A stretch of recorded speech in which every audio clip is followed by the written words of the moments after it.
You can see I've got a relatively fine warp up here in my 7.5 dpi reed. And that means that we have really big spaces here. And I'm going to show you a very clever way of dealing with those spaces. So often I see videos where people have begun their weaving and they've got 4 or 5 separators at the beginning of their weaving.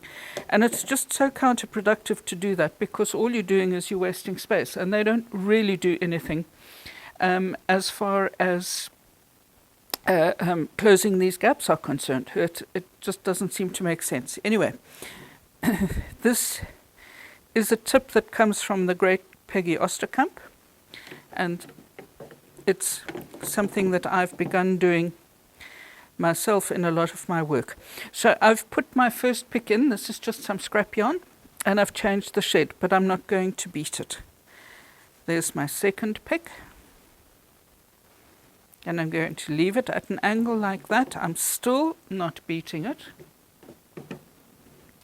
and I'm going to put in another one, and you can do this 3 or 4 times, and each time you change the shed, you don't beat. Now I'm going to put my reed back into neutral, and I'm using a tapestry beater. You can use the reed as well, it doesn't matter if you do that.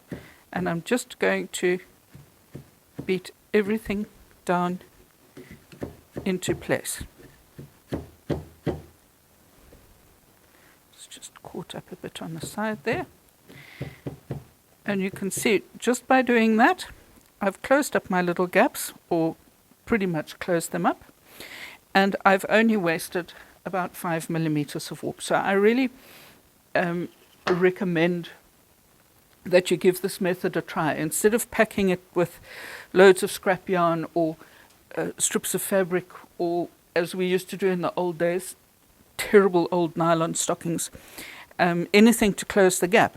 But this is just a neat and efficient way of doing it.